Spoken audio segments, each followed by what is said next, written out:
Hi students. Okay, so ಇವತ್ತಿನ ಕ್ಲಾಸ್ನಲ್ಲಿ ನಾವು ಅದ್ಭುತ ಯಂತ್ರ ನಮ್ಮ ದೇಹ ಇದನ್ನ ನಾವು ಇಲ್ಲಿವರೆಗೆ ಒಂದು 3-4 ಪಾಯಿಂಟ್ ಕಲ್ತಿದ್ದೀವಿ. ಅದರಲ್ಲಿ ಯಾವುದಪ್ಪ ಅಂತ ಹೇಳಿದ್ರೆ ಉಸಿರಾಟ ಕ್ರಿಯೆ ಅಲ್ವಾ? ಸೊ ಉಸಿರಾಟ ಕ್ರಿಯೆ ಸ್ವಲ್ಪ ಸಂಕ್ಷಿಪ್ತವಾಗಿ ನಾವು ಅದರ ಒಂದು ಸಾರಾಂಶವನ್ನು ನಾವು ತಿಳ್ಕೊಳ್ಳೋಣ. ಸೊ ಉಸಿರಾಟ ಕ್ರಿಯೆ ನಮ್ಮ ದೇಹದಲ್ಲಿ ಅದೊಂದು ಮುಖ್ಯವಾದಂತಹ ಒಂದು ಕ್ರಿಯೆ. ಓಕೆ, ನಾವು ಪ್ರತಿದಿನ ಪ್ರತಿಕ್ಷಣ ಏನು ಮಾಡ್ತಾ ಇರ್ತೀವಿ ಅಂತ ಹೇಳಿದರೆ ಉಸಿರಾಟ ಮಾಡ್ತೇವೆ. ಸೊ ಈ ಉಸಿರಾಟ ಕ್ರಿಯೆಯಲ್ಲಿ ಪರ್ಟಿಕ್ಯುಲರ್ ಆಗಿ ನಮಗೆ ಮೂಗಿನ ನಂತರ ಶ್ವಾಸನಾಳ ಆದಮೇಲೆ ನಂತರ ನಮಗೆ ಶ್ವಾಸಕೋಶಗಳು ಅಂಥೇಳಿ ಬರ್ತಾವೆ ಅಲ್ವಾ? ಸೊ ಆ ಶ್ವಾಸಕೋಶಗಳಲ್ಲಿ ಅನೇಕ ಗಾಳಿ ಚೀಲಗಳಿಂದ ಅದೊಂದು ಶ್ವಾಸಕೋಶ ರಚನೆ ಆಗಿರ್ತದೆ. ನಮ್ಮ ಬಲ ಮತ್ತು ಎಡ ಈ ಎರಡೂ ಭಾಗದಲ್ಲಿ ಈ ಶ್ವಾಸಕೋಶಗಳು ತಮ್ಮ ಒಂದು ಕೆಲಸ ಕಾರ್ಯವನ್ನು ಮಾಡ್ತಾ ಇರ್ತವೆ. ಸೊ ಈ ಪಕ್ಕೆಲುಬು ಏನಿದೆಯಲ್ಲ, ಆ ಪಕ್ಕೆಲುಬಿನ ಒಳಗಡೆ ಸಂಗ್ರಹಿಸಲ್ಪಟ್ಟಿದ್ದಾವೆ. ನಾವು ಯಾವ ರೀತಿ ಉಸಿರು ತಗೊಳ್ತೇವೆ ಆವಾಗ ಆ ಶ್ವಾಸಕೋಶಗಳು ಏನಾಗ್ತಾವೆ, ಉಬ್ತಾವೆ, ಅಂದರೆ ಹಿಗ್ತಾವೆ. ಓಕೆ, ಹಿಗ್ಗುತ್ತವೆ. ಹಿಗ್ಗುವುದರ ಅರ್ಥ ಏನಪ್ಪ ಅಂತ ಹೇಳಿದರೆ, ನಾವು ಯಾವ ರೀತಿ ಬಲೂನನ್ನು ಊದ್ತೀವಲ್ಲ, ಆ ಬಲೂನ್ ಊದಿದಾಗ ಯಾವ ರೀತಿ ಅದು ಉಬ್ತದೆ, ಆ ರೀತಿ ನಾವು ಗಾಳಿಯನ್ನು ಒಳಗೆ ತಗೊಂಡಾಗ ಅದು ಉಬ್ತದೆ. ಗಾಳಿ ಒಳಗಡೆ ತಗೊಳ್ಳುವಂಥ ಒಂದು ಕ್ರಿಯೆ ಏನಪ್ಪ ಅಂತ ಹೇಳಿದರೆ ಅದು ಉಸಿರಾಟ ಕ್ರಿಯೆ ಅಂತ ನಾವು ಹೇಳ್ತೇವೆ. ಸೊ ನಾವು ಒಳಗಡೆ ತಗೊಳ್ಳುವಂಥ ಗಾಳಿ ಏನದು? ಆಕ್ಸಿಜನ್ ಅಲ್ವಾ? ಸೊ ಅದು ಆಮ್ಲಜನಕ. ಸೊ ಆಮ್ಲಜನಕವನ್ನ ನಾವು ಒಳಗೆ ತಗೊಳ್ತೇವೆ. ಓಕೆ, ಅದನ್ನ ಏನ್ ಮಾಡ್ತೀವಿ? ಒಳಗಡೆ ತಗೊಳ್ತೇವೆ. ಒಳಗೆ ತಗೊಂಡಾದ್ಮೇಲೆ ಆ ಆಮ್ಲಜನಕವನ್ನ ದೇಹದ ಎಲ್ಲ ಭಾಗಗಳಿಗೆ ಕಳಿಸ್ಲಿಕ್ಕೆ ಅಲ್ಲಿ ಶ್ವಾಸಕೋಶದಲ್ಲಿ ರಕ್ತನಾಳಗಳಿರ್ತಾವೆ ಸೂಕ್ಷ್ಮವಾಗಿ. ಆ ರಕ್ತನಾಳಗಳಲ್ಲಿ ಈ ಕೆಂಪು ರಕ್ತ ಕಣಗಳು ಏನದಾವಲ್ಲ, ರೆಡ್ ಬ್ಲಡ್ ಸೆಲ್ಸ್ ಅಂತ ಏನು ಕರಿತೀವಲ್ಲ. ಸೊ ಓಕೆ, ಏನೋ ರೆಡ್ ಬ್ಲಡ್ ಸೆಲ್ RBC ಅಂತ ಕರಿತೇವೆ. ಸೊ ಇವು ಏನು ಮಾಡ್ತವೆ ಅಂತ ಹೇಳಿದರೆ ಆಮ್ಲಜನಕವನ್ನ, ಅಂದರೆ ನಾವು ಒಳಗೆ ಎಳ್ಕೊಂಡಂತಹ ಗಾಳಿ ಅದು ಆಮ್ಲಜನಕದಿಂದ ತುಂಬಿರುತ್ತೆ. ಅದನ್ನ ಈ RBC ಅಂತ ಹೇಳಿದ್ರೇನು, ಕೆಂಪು ರಕ್ತ ಕಣಗಳು ದೇಹದ ಎಲ್ಲ ಭಾಗಗಳಿಗೆ ಅದನ್ನು ತಲುಪಿಸ್ತಾವೆ. ಸೊ ತಲುಪಿಸಿ ತದನಂತರ ಅಲ್ಲಿ ಉತ್ಪತ್ತಿ ಆಗುವಂತಹ ಆಮ್ಲಜನಕ ಏನು ದೇಹದ ಎಲ್ಲ ಭಾಗಗಳಿಗೆ ಮುಟ್ಟಿ ನಂತರ ಏನಾಗ್ತದೆ, ಆ ಆಮ್ಲಜನಕ ಕನ್ವರ್ಟ್ ಆಗ್ತದೆ ಯಾವುದಕ್ಕೆ? ಇಂಗಾಲ ಡೈಆಕ್ಸೈಡ್ ಆಗಿ ಪರಿವರ್ತನೆ ಆಗ್ತದೆ ದೇಹದಲ್ಲಿ. ಸೊ ಆವಾಗ ಆ ಇಂಗಾಲ ಡೈಆಕ್ಸೈಡನ್ನು ವಾಪಸ್ಸು ಅದೇ ಈ ಬ್ಲಡ್ ಸೆಲ್ಸ್ ಏನಿದ್ದಾವಲ್ಲ ಅವುಗಳ ಮುಖಾಂತರ ಹೃದಯ ಏನು ಮಾಡ್ತದೆ, ಅದನ್ನು ವಾಪಸ್ಸು ನಮ್ಮ ಶ್ವಾಸಕೋಶಗಳಿಗೆ ಕಳಿಸ್ತದೆ. ಓಕೆ, ಸೊ ಆವಾಗ ಶ್ವಾಸಕೋಶ ಅದನ್ನು ಹೀರಿಕೊಂಡು ಅದನ್ನೇನು ಮಾಡ್ತದೆ, ಹೊರಗೆ ಹಾಕ್ತದೆ. ಸೊ ಆ ಒಂದು ಉಸಿರು ಬಿಸಿಯಾಗಿರುತ್ತೆ. ಆ ಒಂದು ಉಸಿರು, ಆ ಒಂದು ಗಾಳಿ ಬಿಸಿಯಾಗಿರುತ್ತೆ. ಯಾಕೆ ಬಿಸಿಯಾಗಿರುತ್ತೆ ಅಂದರೆ ನಮ್ಮ ದೇಹದಲ್ಲಿ ಅದು ಹಾದುಕೊಂಡು ಬಂದಿರ್ತದೆ ಅಲ್ವಾ? ಸೊ ಹೀಗೆ ಒಳಗೆ ಹೋಗುವುದು ಆಮ್ಲಜನಕ, ಹೊರಗೆ ಬರುವುದು ಯಾವುದು?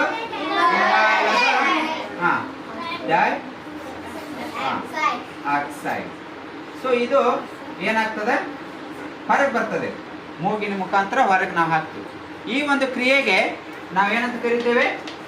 ಉಸಿರಾಟ ಕ್ರಿಯೆ ಅಂತ ಕರಿತೇವೆ. ಇದು ಆಲ್ರೆಡಿ ನಾವು ಬ್ರೀಫ್ ಆಗಿ ಓದಿದ್ದೇವೆ, ತಿಳ್ಕೊಂಡಿದ್ದೇವೆ. ಜಸ್ಟ್ ಇದು ನಿಮ್ಗೆ ಗೊತ್ತಾಗಲಿ ಅಂತ ಹೇಳಿ ನಾನು ಹೇಳಿದ್ದು. ಈ ಉಸಿರಾಟ ಕ್ರಿಯೆಯಲ್ಲಿ ಓಕೆ ಮುಖ್ಯವಾಗಿ ಎಷ್ಟು ಅಂಗ ಬರ್ತಾವೆ? ಒಂದು 3 ಬರ್ತಾವೆ.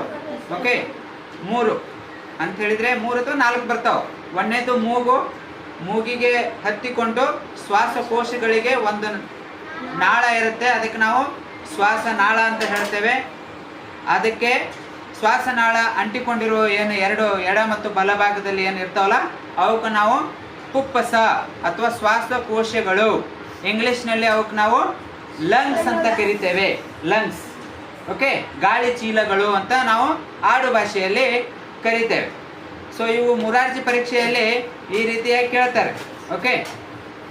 ಸೊ ಈ ಲಂಗ್ಸಿನ ಒಳಗಡೆ ಏನಿರ್ತದೆ, ಸಣ್ಣ ಸಣ್ಣ ಸಣ್ಣ ಅನೇಕ ಗಾಳಿ ಚೀಲಗಳು ಇರ್ತವೆ. ನಾವು ಉಸಿರು ತಗೊಳ್ಳಾಗ ಅವು ಹಿಗ್ತಾವೆ, ಉಸಿರು ಬಿಡ ನಾವು ಕುಗ್ತಾವೆ. ಓಕೆ, ಈ ರೀತಿಯಾಗಿ ಆಗ್ತದೆ. ಸೊ ಉಸಿರಾಟ ಕ್ರಿಯೆ ನಾವು ಪ್ರತಿದಿನ ಪ್ರತಿಕ್ಷಣ ಮಾಡೇ ಮಾಡ್ತೀವಿ.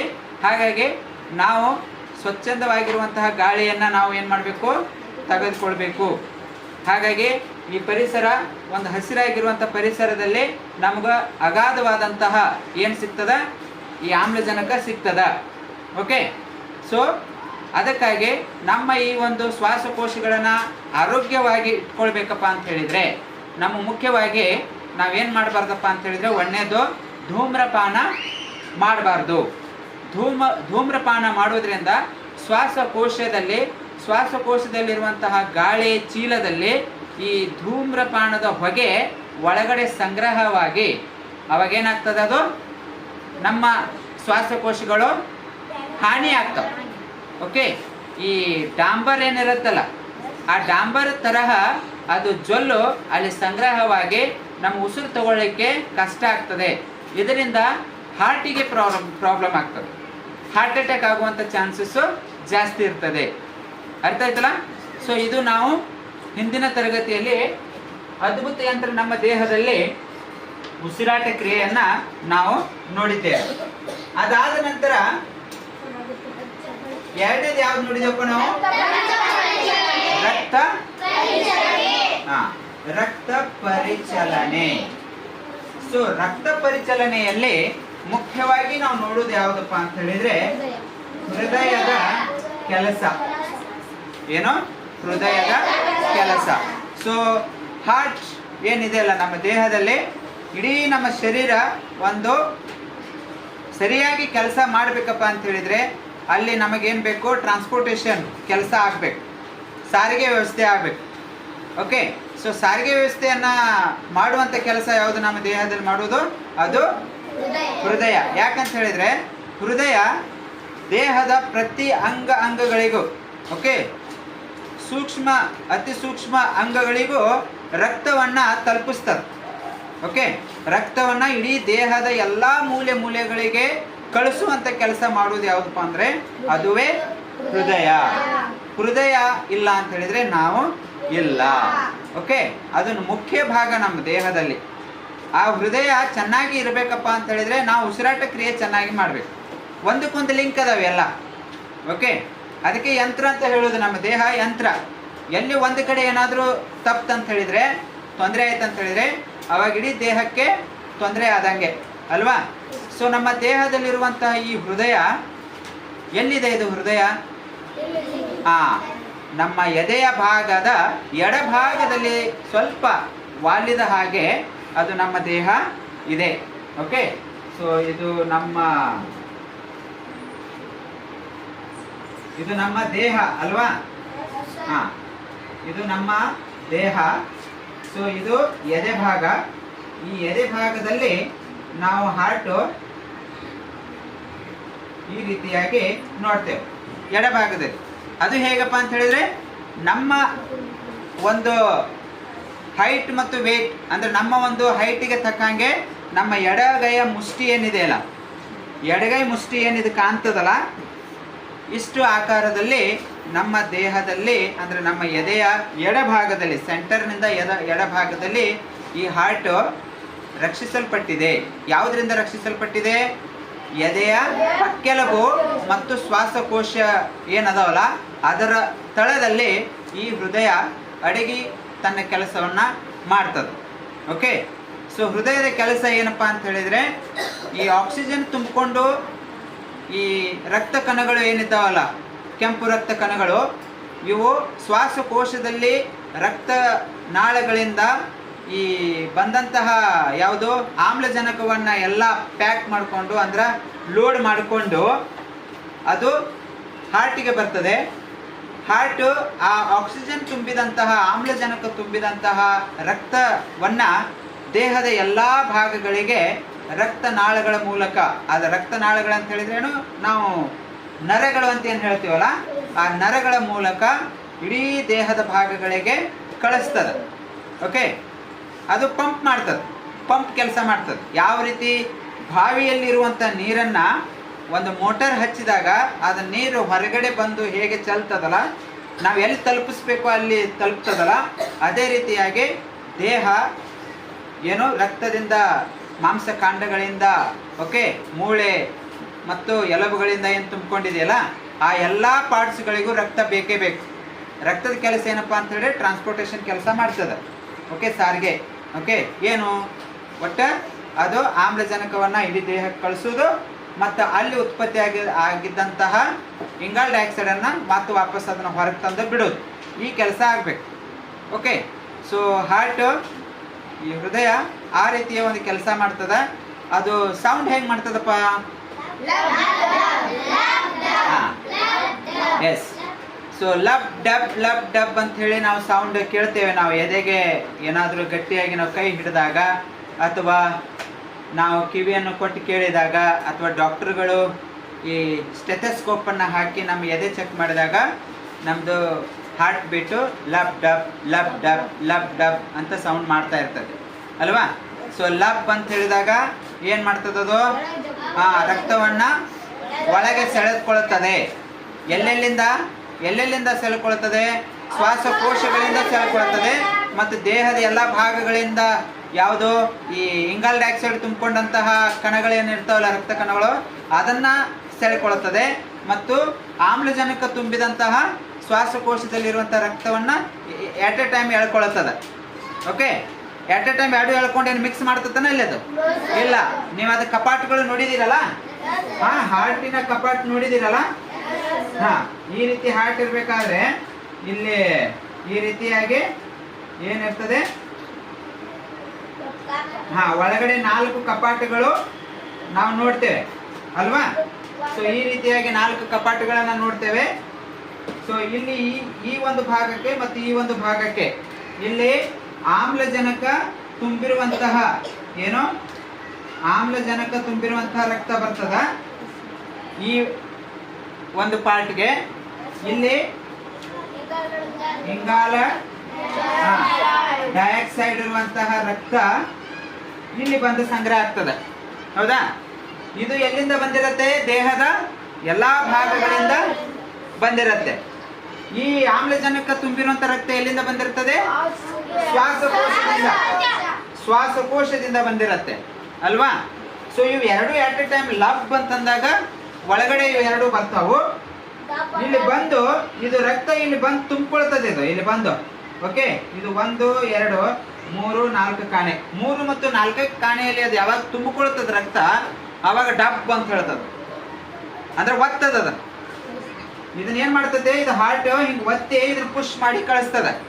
ಅವಾಗ ಈ ಇಂಗಾಲ ಡೈಆಕ್ಸೈಡ್ ತುಂಬಿದಂತ ರಕ್ತ ಇದು ಡೈರೆಕ್ಟ್ ಎಲ್ಲಿ ಹೋಗ್ತದಪ್ಪ? ಶ್ವಾಸಕೋಶಕ್ಕೆ ಹೋಗ್ತದೆ. ಈ ಇಂಗಾಲ ಡೈಆಕ್ಸೈಡ್ ತುಂಬಿರುವಂತ ರಕ್ತ ಎಲ್ಲಿ ಹೋಗ್ತದ? ಶ್ವಾಸಕೋಶದ ನಮ್ಮ ಲಂಗ್ಸ್ಗೆ ಹೋಗ್ತದೆ. ಮತ್ತಿದು ಆಮ್ಲಜನಕ ತುಂಬಿದಂತ ಈ 3ನೇ ಕಾಣಿಯ ರಕ್ತ ಎಲ್ಲಿ ಹೋಗ್ತದ? ದೇಹದ ಎಲ್ಲಾ ಭಾಗಗಳಿಗೆ ಹೋಗ್ತದ. ಇದು ದಿನಕ್ಕೆ ಒಂದ್ಸರಿ ಮಾಡಿ ಹಾರ್ಟ್ ಸುಮ್ ಕೂತ್ಕೊಳ್ತದನಪ್ಪ? ಇಲ್ಲ, ಇದು ಪ್ರತಿ ಕ್ಷಣ. ಈಗ ನಾನು ಪಾಠ ಮಾಡ್ತಾ ಇದ್ದೇನೆ, ನೀವು ಎಲ್ಲರೂ ಕೇಳ್ತಾ ಇದ್ದೀರಲ್ಲ, ಸೊ ಇದು ನಡೀತಾನೆ ಇದೆ. ಈಗ ನಮ್ಗೆ ಗೊತ್ತೇ ಆಗೋದಿಲ್ಲ, ನಾವು ಉಸಿರು ತಗೊಳ್ತಾ ಇದ್ದೀವಿ, ಬಿಡ್ತಾ ಇದ್ದೀವಿ, ಗೊತ್ತೇ ಆಗೋದಿಲ್ಲ. ಹೌದಾ? ಹಾರ್ಟ್ ಈ ಕೆಲಸವನ್ನು ಮಾಡ್ತಾನೆ ಇದೆ, ನಮ್ಗೆ ಗೊತ್ತೇ ಆಗೋದಿಲ್ಲ ಅಲ್ವಾ? ಸೊ ಆ ರೀತಿಯಾಗಿ ಇವು ಪ್ರತಿದಿನ ಪ್ರತಿ ಕ್ಷಣ ಕೆಲಸ ಮಾಡೋದ್ರಿಂದ ನಾವು ಏನಾಗಿದ್ದೀವಿ? ಆರೋಗ್ಯವಾಗಿ ಇದ್ದೇವೆ. ಅರ್ಥ ಆಯ್ತು? ಸೊ ಇದು ನಮ್ಮ ಎಡಗೈ ಮುಷ್ಟಿಯಷ್ಟು ಗಾತ್ರದಲ್ಲಿ ಹಾರ್ಟ್ ಇರುತ್ತೆ. ಓಕೆ, ಮತ್ತು ಈ ರಕ್ತವನ್ನು ಇಡೀ ದೇಹಕ್ಕೆ ಇದು ಪಂಪ್ ಮಾಡ್ತದೆ. ಅರ್ಥ ಆಯ್ತಲ್ಲ? ಇದು ಚೆನ್ನಾಗಿ ಕೆಲಸ ಮಾಡಬೇಕಪ್ಪ ಅಂತ ಹೇಳಿದ್ರೆ ನಾವು ಚೆನ್ನಾಗಿ ಉಸಿರನ್ನು ತಗೊಂಡು ಆಮ್ಲಜನಕವನ್ನು ಸರಿಯಾದ ಕ್ರಮದಲ್ಲಿ ನಾವೇನು ಮಾಡ್ಬೇಕು? ಅದಕ್ಕೆ ಕಳಿಸ್ತಾ ಇರಬೇಕು.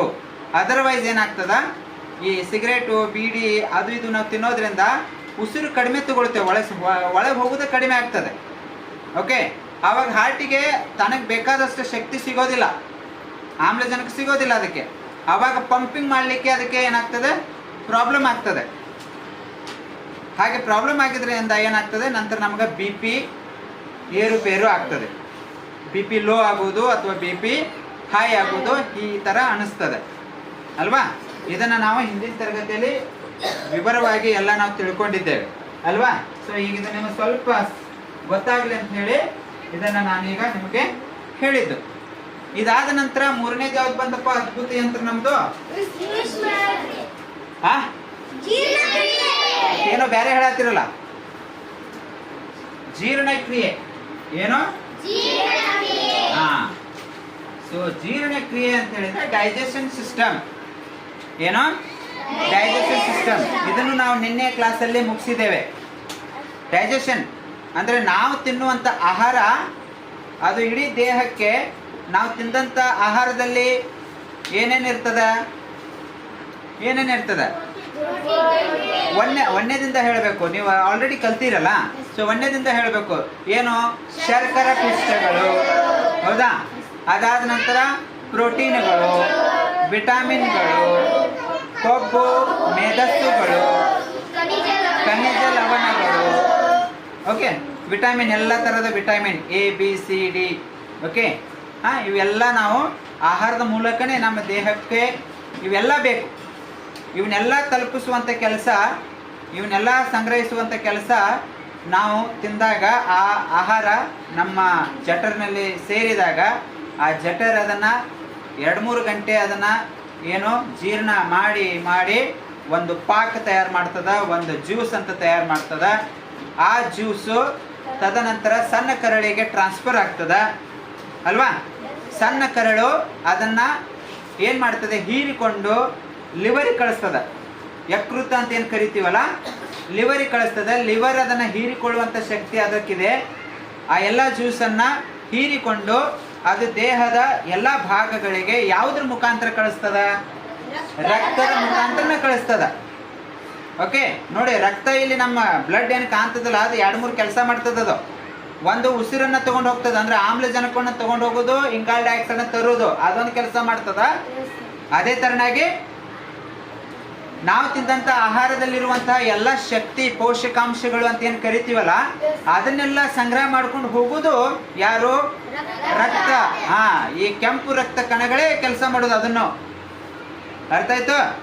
ಅದು ಎಲ್ಲ ದೇಹದ ಎಲ್ಲ ಭಾಗಗಳಿಗೆ ಹೋದಾಗ ನಮ್ಗೆ ಮಾಂಸಖಂಡಗಳಿಗೆ, ನಮ್ಮ ಎಲುಬುಗಳಿಗೆ, ನಮ್ಮ ಬ್ರೈನ್ಗೆ, ಓಕೆ, ಎಲ್ಲ ಪಾರ್ಟ್ಸ್ಗಳಿಗೆ ಶಕ್ತಿ ಬರ್ತದೆ. ಅಂದಾಗ ನಾವು ಓಡಾಡ್ತೇವೆ. ಓಕೆ, ಹೊಟ್ಟೆ ಹಸಿವಾದಾಗ ನಮಗೆ ಕೈಕಾಲ ಅಲ್ಲಾಡಿಸ್ಲಿಕ್ಕೂ ಆಗೋದಿಲ್ಲ, ಅಷ್ಟು ಸಂಕಟ ಆಗ್ತದೆ. ಹೌದು ಇಲ್ಲ? ಮತ್ತೆ ಹೊಟ್ಟೆ ತುಂಬಿದಾಗ ಎಷ್ಟು ತಂದೂರಸ್ತ್ ಅನಿಸ್ತದೆ, ನಮಗೆ ಎಷ್ಟು ಆರಾಮ್ ಅನಿಸ್ತದೆ, ಎಷ್ಟು ಶಕ್ತಿ ಬಂದಂಗೆ ನಮಗೆ ಫೀಲ್ ಆಗ್ತದೆ ಅಲ್ವಾ. ಸೊ ಆ ರೀತಿಯಾಗಿ ಈ ಒಂದು ಜೀರ್ಣಕ್ರಿಯೆಯಲ್ಲಿ ಮುಖ್ಯವಾಗಿ ಏನು, ಈ ಬಾಯಿ ಹಿಡ್ಕೊಂಡು ನಂತರ ಏನು, ಅನ್ನನಾಳನಿಂದ ಜಠರಿಗೆ ಹೋಗ್ತದ. ಓಕೆ, ಜಠರಿನಿಂದ ಏನು ಸಣ್ಣ ಕರಳಿಗೆ ಹೋಗ್ತದ. ಸಣ್ಣ ಕರಳಿಂದ ದೊಡ್ಡ ಕರಳಿಗೆ ಹೋಗ್ತದ. ಆ ನಂತರ ಮಲದ್ವಾರದ ಮೂಲಕ ಉಳಿದಿದ್ದ ವೇಸ್ಟೇಜ್ ಏನಿರುತ್ತಲ್ಲ ಅದು ಹೊರಗೆ ಹೋಗ್ತದೆ.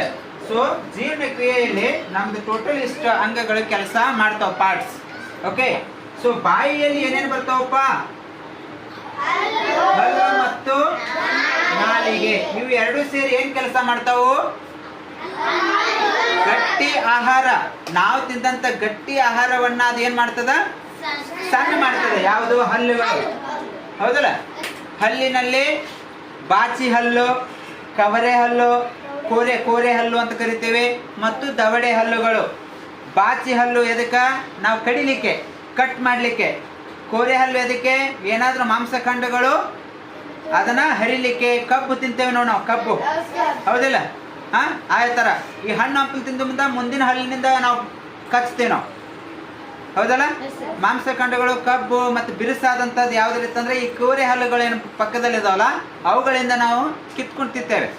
ಇವನ್ನೆರಡು ತಿಂದಾಗ, ಇವು ಎರಡರ ಮುಖಾಂತರ ನಾವು ಆಹಾರ ಬಾಯಿಯಲ್ಲಿ ಇಟ್ಕೊಂಡಾಗ ಅದನ್ನು ಸಣ್ಣ ಮಾಡೋ ಕೆಲಸ ದವಡೆ ಹಲ್ಲುಗಳು ಮಾಡ್ತಾವೆ.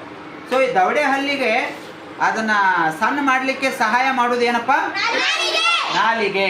ನಾಲಿಗೆ ಏನು ಮಾಡ್ತದ, ಅದು ಹೊಳ್ಯಾಡಿಸ್ತದೆ. ಆ ಆಹಾರವನ್ನು ಒಮ್ಮೆ ಈ ಕಡೆಯಿಂದ ಆ ಕಡೆಯಿಂದ ಈ ಕಡೆ ಎತ್ತೆತ್ತಿ ಆ ಹಲ್ಲಿಗಳಿಗೆ ಕೊಡ್ತದೆ. ಸೊ ಆ ಹಲ್ಲು ಮತ್ತು ನಾಲಿಗೆಯ ಜೊತೆಗೆ ಈ ನಾಲಿಗೆಯ ಕೆಳಗೆ ಏನಿದೆಯಪ್ಪ, ಲಾಲಾಗ್ರಂಥಿಗಳು. ಈ ಲಾಲಾಗ್ರಂಥಿಗಳು ಏನು ಮಾಡ್ತಾವ, ಜೊಲ್ಲನ್ನು ಉತ್ಪತ್ತಿ ಮಾಡ್ತಾವ. ಲಾಲಾರಸ ಅಂತ ಕರಿತೇವೆ ನಾವು ಅದಕ್ಕೆ.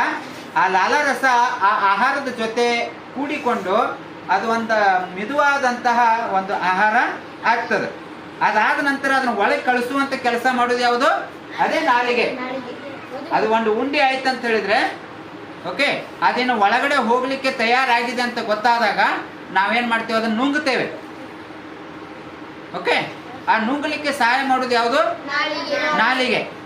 ಆ ನಾಲಿಗೆ ಮುಂದೆ ಪಾಸ್ ಮಾಡೋದು ಯಾರಿಗೆ, ಅನ್ನನಾಳ. ಸೊ ಅನ್ನನಾಳ ಇಲ್ಲಿ ಗಂಟಲು ಹಿಡ್ಕೊಂಡು ಈ ನಮ್ಮ ಏನೋ ಇದು ಪಕ್ಕೆಲುಬು ಇದೆಯಲ್ಲ, ಅದ್ರ ಕೆಳಗೆ ಜಠರ ಇದೆ. ಆ ಜಠರಿಗೆ ಕನೆಕ್ಷನ್ ಇರುತ್ತೆ. ಓಕೆ, ಸೊ ಅದು ಅನ್ನನಾಳದ ಮುಖಾಂತರ ಆಹಾರ ಜಠರವನ್ನು ಸೇರ್ತದೆ. ಜಠರಿನಲ್ಲಿ ಸೇರಿದಾಗ ಜಠರಿನ ತನ್ನ ಒಂದು ಕೆಲಸವನ್ನು ಪ್ರಾರಂಭ ಮಾಡ್ತದೆ. ಏನಂಥೇಳಿ, ಅದು ಸುಮಾರು ಎಷ್ಟು ತಾಸುಗಳವರೆಗೆ ಆಹಾರ ಇಟ್ಕೊಳ್ತದೆ ತನ್ನ ಹತ್ರ, 3 ರಿಂದ 4 ತಾಸು.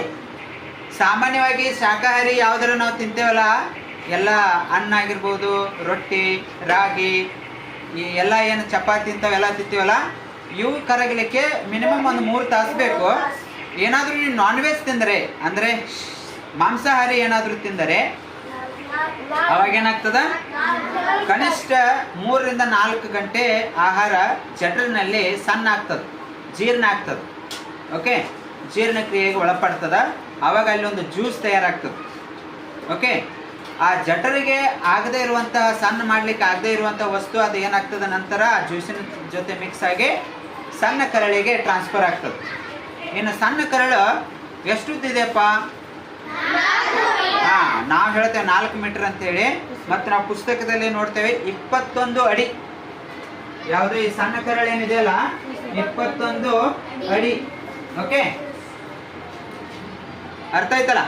ಹಾ, ಸೊ 21 ಅಡಿ ಅಷ್ಟು ಅಂದರೆ ಸುಮಾರು 4 ಮೀಟರ್. ಎಷ್ಟು ಮೀಟರ್? 4 ಮೀಟರ್ನಷ್ಟು ಈ ಸಣ್ಣ ಕರಳು ನಮ್ಮ ದೇಹದಲ್ಲಿ ಇದೆ. ಅದು ಸುರುಳಿ ಆಕಾರದಲ್ಲಿ ಇದೆ. ಸುರುಳಿ ಆಕಾರದಲ್ಲಿ ಇದೆ. ಸೊ ಆ ಸುರುಳಿ ಆಕಾರ ಯಾವ ರೀತಿಯಾಗಿದೆ, ಅದಕ್ಕೆ ಅಂಟ್ಕೊಂಡೇ ಈ ಲಿವರಿನ ಕನೆಕ್ಷನ್ ಇರುತ್ತೆ. ಅದಕ್ಕೆ ಲಿವರ್ ಏನಿದೆಯಲ್ಲ, ಲಿವರಿನ ಕನೆಕ್ಷನ್ ಇದೆ. ಈ ಜಠರಿನಲ್ಲಿ ಇರುವಂತಹ ಎಲ್ಲ ನಾವು ತಿಂದಂಥ ಆಹಾರದ ಪಾಕ್ ಅದು ಸಣ್ಣ ಕರಳೆ ಬಂದಾಗ ಆ 21 ಅಡಿ ದಾಟುವಷ್ಟರಲ್ಲಿ ಅದರಲ್ಲಿರುವಂತಹ ಎಲ್ಲ ಪೋಷಕಾಂಶಗಳು, ಓಕೆ, ಮಿನರಲ್ಸು ಮತ್ತು ಎಲ್ಲ ವಿಟಮಿನ್ಸು, ಶರ್ಕರ ಪಿಷ್ಟಗಳು, ಕೊಬ್ಬು, ಒಟ್ಟು ಏನೇನು ನಾವು ನಮ್ಮ ದೇಹಕ್ಕೆ ಬೇಕಂತೇಳಿ ತಿಂದಿರ್ತೀವಲ್ಲ, ಅದೆಲ್ಲ ಹೀರಿಕೊಳ್ಳುವಂಥ ಕೆಲಸ ಲಿವರ್ ಮಾಡ್ತದೆ. ಓಕೆ, ಸಣ್ಣ ಕರಳ ಮುಖಾಂತರ. ಸೊ ಯಾವುದು ಹೀರ್ಕೊಳ್ಳಿಕ್ಕೆ ಆಗೋದಿಲ್ಲ, ಯಾವುದಲ್ಲಿ ವೇಸ್ಟೇಜ್ ಉಳಿತದೆ, ಯಾವುದರಲ್ಲಿ ಬೇಡವಾದಂತಹ ವಸ್ತು ಐತಲ್ಲ, ಅದು ಸಣ್ಣ ಕರಳಿನಿಂದ ನಂತರ ದೊಡ್ಡ ಕರಳಿಗೆ ಟ್ರಾನ್ಸ್ಫರ್ ಆಗ್ತದೆ. ಅಲ್ಲಿಂದ ಅದಕ್ಕೆ ಎಸೆಯಲ್ಪಡ್ತದೆ, ಅಂದರೆ ಕಳಿಸ್ಕೊಡ್ತದೆ. ದೊಡ್ಡ ಕರಳು ಅದಕ್ಕೆ ತನಗೆ ಬೇಕಾದಂತಹ, ಓಕೆ, ಲವಣಾಂಶಗಳು, ಕಬ್ಬಿನಾಂಶಗಳು, ಇಂಥದ್ದೆಲ್ಲ ಅದು ಹೀರಿಕೊಂಡು, ಓಕೆ, ಲಾಸ್ಟ್ಗೆ ಒಂದು ಗಟ್ಟಿ ಪದಾರ್ಥ, ಬೇಡವಾದಂತಹ ವಸ್ತುವನ್ನು ಮಲದ್ವಾರದ ಮೂಲಕ ನಾವೇನು ಮಾಡ್ತೀವಿ, ಅದನ್ನು ಹೊರ ಹಾಕ್ತೇವೆ. ಇದು ಕನಿಷ್ಠ ಒಮ್ಮೆ ಊಟ ಆಗಿ ವಾಪಸ್ ನಾವು ಅದನ್ನು ಮಲ ವಿಸರ್ಜನೆ ಮಾಡುವಂಥ ಸಮಯ ಟೋಟಲಿ ಒಂದು 6 ರಿಂದ 8 ತಾಸು ಬೇಕು. ಅದಕ್ಕೆ ರಾತ್ರಿ ಊಟ ಮಾಡಿದರೆ ಬೆಳಗ್ಗೆ ನಾವು ಏನು ಮಾಡ್ತೇವೆ, ಈ ಮಲ ವಿಸರ್ಜನೆಗೆ ಹೋಗ್ತೇವೆ. ನಾವು ಡೇ ಟೈಮಲ್ಲಿ ಹೋಗೋದೇ ಇಲ್ಲ. ನಾವು ಹೋಗ್ತೇವ, ಡೇ ಟೈಮಲ್ಲಿ ಹೋಗೋದಿಲ್ಲ. ನೋಡಿ, ಒಮ್ಮೆ ಬೆಳಗ್ಗೆ ನಾವು ಲ್ಯಾಟ್ರಿನ್ಗೆ ಹೋದರೆ, ಅಂದರೆ ಮಲ ವಿಸರ್ಜನೆಗೆ ಹೋದರೆ, ಮಾರನೇ ದಿನ ಬೆಳಗ್ಗೆ ಹೋಗ್ತೇವೆ ನಾವು ಅಲ್ವಾ. 24 ಅವರ್ಸ್ ಬೇಕು, 24 ತಾಸು. ಅದರಲ್ಲಿ ನಾವು ಬೆಳಗಿನ ಉಪಹಾರ ಸೇವನೆ ಮಾಡಿರ್ತೇವೆ, ಮಧ್ಯಾಹ್ನದ ಊಟ ಮಾಡಿರ್ತೇವೆ ಮತ್ತು ರಾತ್ರಿಯ ಊಟವನ್ನು ಮಾಡಿರ್ತೇವೆ. ಈ 3 ಹೊತ್ತಿನ ಊಟ ಮತ್ತು ಈ 3 ಹೊತ್ತಿನಲ್ಲಿ ಮಧ್ಯದಲ್ಲಿ ನಾವು ಬೇರೆ ಆಹಾರ ಏನಾದರೂ ಸೇವನೆ ಮಾಡಿದರೆ ಅದು ಇವೆಲ್ಲ ಸೇರಿ ಅದು ಖಾಲಿ ಆಗೋದು ಯಾವಾಗ? ಮಾರನೇ ದಿನ ಬೆಳಗ್ಗೆ. ಓಕೆ, ಆರಾಮ್ ತಪ್ಪಿದಾಗ, ಆರೋಗ್ಯ ಸಮಸ್ಯೆ ಆದಾಗ ನಾವು ಒಂದು 2-3 ಸರಿ ಹೋಗ್ತಾ ಇರ್ತೇವೆ. ಯಾಕಂದರೆ ಡೈಜೆಷನ್ ಸಿಸ್ಟಮ್ ಹಾಳಾಗಿರುತ್ತೆ ಆ ಟೈಮಿಗೆ. ಸೊ ಇದನ್ನು ನಾವು ಎಲ್ಲವನ್ನ ಚೆನ್ನಾಗಿ ಇಟ್ಕೊಳ್ಬೇಕಪ್ಪ ಅಂತ ಹೇಳಿದರೆ, ಇದೆಲ್ಲವನ್ನು ನಾವು ಚೆನ್ನಾಗಿ ಇಟ್ಕೊಳ್ಬೇಕಂದ್ರೆ ನಾವು ಶುದ್ಧವಾದಂತಹ ಒಳ್ಳೆಯ ಆಹಾರವನ್ನೇ ನಾವೇನು ಮಾಡಬೇಕು? ಸೇವನೆ ಮಾಡಬೇಕು ಅಲ್ವಾ? ಸೊ ಸೇವನೆ ಮಾಡೋಕ್ಕಿಂತ ಮೊದಲು ನಮ್ಮ ಕೈಗಳನ್ನು ಏನು ಮಾಡ್ಕೋಬೇಕು? ಸ್ವಚ್ಛಗೆ ತೊಳ್ಕೋಬೇಕು ಅಲ್ವಾ? ನಿಯಮಿತವಾಗಿ ಊಟ ಮಾಡಬೇಕು. ನಿನ್ನೆ ಹೇಳಿದ್ದೆ ನಿಮಗೆ ನಾನು, ಎರ ಬೇರೆ ತಿನ್ನುವಂಗೆ ಇರಬಾರ್ದು. ಬಾಯಲ್ಲಿ ಅದು ಅತಿ ಸಣ್ಣ ಮಾಡೇ ಕಳಿಸ್ಬೇಕು. ಅರ್ಥ ಆಯ್ತು? ಯಾಕಂದರೆ ಈ ಹಲ್ಲುಗಳು ಮತ್ತೆ ಜಠರನಲ್ಲಿಲ್ಲ ಅಲ್ಲಿ ಸಣ್ಣ ಮಾಡಲಿಕ್ಕೆ. ಎಷ್ಟು ಸಾಧ್ಯ ಆಗ್ತದೆ ಅಷ್ಟು ನಾವೇನು ಮಾಡಬೇಕು? ಬಾಯಿಯಲ್ಲಿ ಅದನ್ನು ಸಣ್ಣ ಮಾಡಿ ಒಳಗಡೆ ಕಳಿಸ್ಬೇಕು. ಅರ್ಧಂಬರ್ಧ ತಿಂದು ನಾವು ಒಳಗಡೆ ಸೇರಿಸಿದ್ರೆ, ಅಂದರೆ ಜಠರಿಗೆ ಕಳಿಸಿದ್ರೆ, ಜಠರಿಗೆ ಅದನ್ನು ಜೀರ್ಣ ಮಾಡುವಂಥ ಶಕ್ತಿ ಅದಕ್ಕೆ ಇರೋದಿಲ್ಲ, ಅಷ್ಟು ಅದಕ್ಕೆ ಇರೋದಿಲ್ಲ. ಸೊ ಹಾಗಾಗಿ ಅದು ನಮಗೇನಾಗ್ತದೆ? ಪೆಟ್ಟು ಕೊಡ್ತಾ ಹೋಗ್ತದೆ, ಹೊಟ್ಟೆ ನೋವು ಸ್ಟಾರ್ಟ್ ಆಗ್ತದೆ ಅಲ್ವಾ? ಸೊ ಅನೇಕ ರೋಗಾಣುಗಳು ನಮ್ಮ ದೇಹವನ್ನು ಸೇರ್ತಾ ಇರ್ತವೆ. ನಮ್ಮ ಕೈ ಮುಖಾಂತರ ನಾವು ಆಹಾರವನ್ನು ತೊಳ್ಕೊಂಡು ತಿನ್ನಬೇಕು. ಓಕೆ, ಅಂದರೆ ಏನು? ಹಣ್ಣು ಹಂಪಲು ತರಕಾರಿಯನ್ನು ಚೆನ್ನಾಗಿ ತೊಳೆದು ಅದನ್ನು ನಾವು ಬೇಯಿಸಿ ತಿಂದರೆ ಅದು ಆರೋಗ್ಯವಾಗಿ ನಮ್ಮ ದೇಹವನ್ನು ಸೇರ್ತದೆ. ಅದು ನಮ್ಮ ದೇಹಕ್ಕೆ ಶಕ್ತಿ ಕೊಡ್ತದೆ. ಇಲ್ಲಾಂದರೆ ನೋ ಅಲ್ವಾ? ಸೊ ಇಷ್ಟು ಇದು ಯಾವುದು? ಜೀರ್ಣಕ್ರಿಯೆ ಬಗ್ಗೆ ನಾವು ತಿಳ್ಕೊಂಡ್ವಿ. ಇದನ್ನ ಅಳಕಿಸ್ತೀನಿ. ಎಸ್. ತದನಂತರ 4ನೇದು ನಾವು ನೋಡಿದ್ದೀವಿ, ಅದ್ಯಾವುದಪ್ಪ?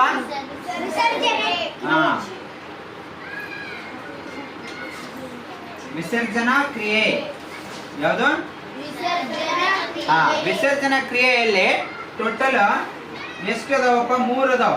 ಒಂದು ಚರ್ಮ, ಒಂದು 2ನೇದು ಶ್ವಾಸಕೋಶ, ಮತ್ತು 3ನೇದು ಏನು? ಮೂತ್ರ ಪಿಂಡ. ಓಕೆ, ಇವು 3 ನಮ್ಮ ಅಂಗ ಇವೇನಿದ್ದಾವಲ್ಲ ದೇಹದಲ್ಲಿ, ಇವು 3 ಅಂಗಗಳು. ಚರ್ಮ ನಮ್ದೇನು ಹೊರಗಡೆ ಕಾಣ್ತದಲ್ಲ ಚರ್ಮ, ಅದು ಆನಂತರ ಶ್ವಾಸಕೋಶ ಮತ್ತು ಮೂತ್ರಪಿಂಡ. ಇವು ಎಲ್ಲವೂ ಏನು ಮಾಡ್ತಾವ ಅಂತ ಹೇಳಿದರೆ, ನಮ್ಮ ದೇಹದಲ್ಲಿ ಉತ್ಪತ್ತಿ ಆಗುವಂತಹ ಕಲ್ಮಶ, ಓಕೆ, ವೇಸ್ಟೇಜ್, ಬ್ಯಾಡವಾದಂಥ ಏನು ಪ್ರಾಡಕ್ಟ್ ಉತ್ಪತ್ತಿ ಆಗ್ತದಲ್ಲ, ಈ 3 ಸೇರಿ ಅದನ್ನು ಏನು ಮಾಡ್ತಾವೆ? ಪ್ರತಿದಿನ ಹೊರಗೆ ಕಳಿಸ್ತಾ ಇರ್ತವೆ. ಸೊ ಚರ್ಮ ಏನು ಮಾಡ್ತದೆ ಅಂತ ಹೇಳಿದರೆ, ನಮ್ಮ ದೇಹದಲ್ಲಿ ಉತ್ಪತ್ತಿ ಆಗುವಂತಹ ಈ ಕಲ್ಮಶಗಳು, ಓಕೆ, ಏನಿದೆಯಲ್ಲ ಅದು ಬೆವರಿನ ಮುಖಾಂತರ ಏನು ಮಾಡ್ತದ? ಹೊರಗೆ ಹಾಕ್ತದೆ ಇರ್ತದೆ. ಅರ್ಥ ಆಯ್ತಲ್ಲ? ಬೆವರಿನ ಮುಖಾಂತರ. ಈಗ ನಾವು ಆಟ ಆಡುವಾಗ ಬೆವರು ಬಿಡ್ತೀವಿ, ನಾವು ಕೆಲಸ ಮಾಡುವಾಗ ಬೆವರು ಬಿಡ್ತೇವೆ, ಸಿಕ್ಕಾಬಿಟ್ಟೆ ಸೆಕೆ ಆದಾಗ ಬೆವರು ಬಿಡ್ತೇವೆ ಅಲ್ವಾ? ಸೊ ಟೋಟಲಿ ನಮ್ಮ ದೇಹ ಏನು ಮಾಡ್ತದೆ? ಅಂಥ ವಸ್ತುವನ್ನು ಹೊರಗೆ ಹಾಕ್ತದೆ ಚರ್ಮದ ಮುಖಾಂತರ. ಓಕೆ, ನೋಡಿ ನಮ್ಮ ಬಟ್ಟೆ ಅದೆಲ್ಲ ಏನೋ ಒಂಥರ ಸ್ಮೆಲ್ ಬರ್ತದೆ. ಒಂದಿನ ಹಾಕ್ಕೊಂಡಿದ್ದು ನೆಕ್ಸ್ಟ್ ದಿನ ಹಾಕೊಳ್ಳೋಕೆ ಆಗೋದಿಲ್ಲ ನಮ್ಮ ಬಟ್ಟೆಯನ್ನು. ಯಾಕಂದ್ರೆ ಅಷ್ಟು ಸ್ಮೆಲ್ ಹೊಡಿತದೆ. ಅಂದ್ರೇನೋ ದೇಹದಲ್ಲಿ ಬೇಡವಾದಂತಹ ವಸ್ತು ಅದು ಬೆವರಿನ ಮುಖಾಂತರ ಹೊರಗೆ ಬಂದು ಅದು ನಾರ್ತದೆ ಆ ಥರ. ಅದಾದ ನಂತರ 2ನೇದು ಯಾವುದಪ್ಪ? ಶ್ವಾಸಕೋಶ. ನಮ್ಮ ದೇಹದಲ್ಲಿ ಉತ್ಪತ್ತಿ ಆಗುವಂತಹ ಗಾಳಿ ಯಾವುದು? ಇಂಗಾಲ ಡೈಆಕ್ಸೈಡ್. ಅದು ನಮ್ಮ ದೇಹಕ್ಕೆ ಬೇಡ, ಅದನ್ನು ಒಳಗಡೆ ಇಟ್ಕೊಂಡ್ರೆ ಉಪಯೋಗ ಇಲ್ಲ. ಸೊ ಆ ಗಾಳಿಯನ್ನು ನಮ್ಮ ದೇಹದ ಯಾವ ಅಂಗ ಹೊರಗೆ ಹಾಕ್ತದ? ಶ್ವಾಸಕೋಶ ಇದೆ. 1ನೇದು ಶ್ವಾಸಕೋಶ ಬೇಡವಾದಂಥ ಗಾಳಿಯನ್ನು ಹೊರಗೆ ಹಾಕ್ತದೆ. ಓಕೆ, ಸೊ ಪ್ರತಿ ಕ್ಷಣ ಅದು ಇಂಗಾಲ ಡೈಆಕ್ಸೈಡ್ ಉತ್ಪತ್ತಿ ಆಗ್ತಾನೆ ಇರುತ್ತೆ, ಅದನ್ನು ಹೊರಗೆ ಹಾಕ್ಲೇಬೇಕು ನಾವು, ಹೌದಾ? ಇಲ್ಲಾಂದರೆ ನಮಗೆ ಆಮ್ಲಜನಕ ಕಳಿಸ್ಲಿಕ್ಕೆ ಆಗೋದಿಲ್ಲ. ಓಕೆ, ಇದು ಯಾವುದು ಮಾಡ್ತದೆ? ಶ್ವಾಸಕೋಶ ಮಾಡ್ತದೆ. ಮತ್ತು 3ನೇದು ಮೂತ್ರಪಿಂಡಗಳು. ಓಕೆ, ನಮ್ಮ ಈ ಅದ್ಭುತ ಯಂತ್ರಗಳಲ್ಲಿ 4ನೇದು ಯಾವುದಪ್ಪ ಮೇನ್ ಅಂತ ಹೇಳಿದರೆ ಮೂತ್ರಪಿಂಡ. ಇದು ಏನಾದರೂ ಕೆಲಸ ಮಾಡಲಿಲ್ಲ ಅಂತ ಹೇಳಿದರೆ ನಮ್ಮ ದೇಹ ನಿಂತು ಹೋಗ್ತದೆ. ಯಾವ ಹೃದಯಕ್ಕೂ ಕೆಲಸ ಮಾಡೋಕ್ಕಾಗೋದಿಲ್ಲ, ಯಾವ ಶ್ವಾಸಕೋಶಕ್ಕೂ ಕೆಲಸ ಮಾಡೋಕ್ಕಾಗೋದಿಲ್ಲ, ಮತ್ತು ಯಾವ ಜೀರ್ಣಾಂಗ ವ್ಯೂಹಕ್ಕೂ ಕೆಲಸ ಮಾಡಲಿಕ್ಕೆ ಆಗೋದಿಲ್ಲ. ಓಕೆ, ಅಷ್ಟು ನಮಗೆ ತೊಂದರೆ ಆಗತ್ತೆ ಮೂತ್ರಪಿಂಡಗಳು ಕೆಲಸ ಮಾಡದೇ ಇದ್ರೆ. ಸೊ ಮೂತ್ರಪಿಂಡಗಳು ಏನು ಮಾಡ್ತವೆ? ನಿನ್ನೆ ನಾವು ಮಾತಾಡಿದ್ದೀವಲ್ಲ, ನಿನ್ನೆ ಓದಿದ್ದೀವಿ ನಾವು ಏನಂತ ಹೇಳಿ, ಏನು ಕೆಲಸ ಮಾಡ್ತದೆ ಮೂತ್ರಪಿಂಡ? ರಕ್ತದಲ್ಲಿ ರಕ್ತನಾಳದಲ್ಲಿ ರಕ್ತ ಏನು ಹರಿತಾ ಇರ್ತದೆ, ಅಲ್ಲಿ ರಕ್ತ ಆ ಕೆಂಪು ರಕ್ತ ಕಣ ಡ್ಯಾಮೇಜ್ ಆಗಿ ಅಲ್ಲಿ ಅವು ಸಾವುತ್ತಿರ್ತಾವೆ. ಓಕೆ, ಸಾಯಲ್ಪಡ್ತಾವೆ. ಓಕೆ, ಮತ್ತೇನು ಆ ರಕ್ತದಲ್ಲಿ ಸೂಕ್ಷ್ಮಾಣು ಜೀವಿಗಳು, ಸೂಕ್ಷ್ಮಾಣು ರೋಗಾಣುಗಳು ಅವು ಏನಾಗ್ತವೆ? ಸೇರಿರ್ತವೆ. ಓಕೆ, ಅವೆಲ್ಲ ಸೇರಿರ್ತವೆ. ಮತ್ತೆ ಕಲ್ಮಶ ಹುಟ್ಟುತ್ತದ, ರಕ್ತದಲ್ಲಿ ಕಲ್ಮಶಗಳು ಇರ್ತದೆ, ವೇಸ್ಟೇಜ್. ಅದನ್ನೆಲ್ಲ ತಡೆಯುವಂಥ, ಅದನ್ನು ಚೆಕ್ ಮಾಡಿ ಮುಂದೆ ಕಳಿಸುವಂತಹ ಒಂದು ಏನೋ ಈ ನಿನ್ನೆ ಹೇಳಿದ್ನಲ್ಲ ಏನಂತೇಳಿ, ಚೆಕಿಂಗ್ ಪೋಸ್ಟ್, ಚೆಕ್ ಪೋಸ್ಟ್ ಅಂತ ಏನು ಹೇಳ್ತೀವಲ್ಲ, ಚೆಕ್ ಪೋಸ್ಟಿನ ಕೆಲಸ ಮಾಡೋದು ಯಾವುದಪ್ಪ ಅಂತ ಹೇಳಿದ್ರೆ ಅದು ಕಿಡ್ನಿಗಳು. ಓಕೆ, ನಮ್ಮ ದೇಹದಲ್ಲಿ ಈ ರೀತಿಯಾಗಿ ಕಿಡ್ನಿ. ಓಕೆ,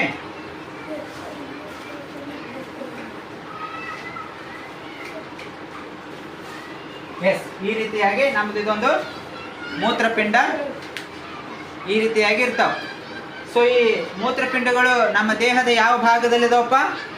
ಕಿಬ್ಬೊಟ್ಟೆ, ಈ ಹೊಕ್ಕಳು ಅಂತ ಏನಂತೀವಲ್ಲ ಅದರ ಕೆಳಗಡೆ ಕಿಬ್ಬೊಟ್ಟೆ ಅಂತ ಏನಿದೆಯಲ್ಲ ಅಲ್ಲಿ, ಮತ್ತು ಹಿಂದೆ ಬೆನ್ನಿಗೆ ಹತ್ಕೊಂಡು ಇವು ಎರಡು ಆಚೆ ಈಚೆ ಇರ್ತಾವೆ, ಎಡಕ ಬಲಕ.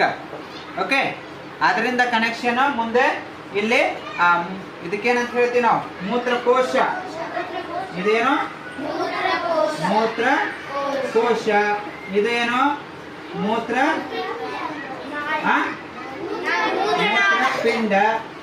ಓಕೆ, ಇದೇನು?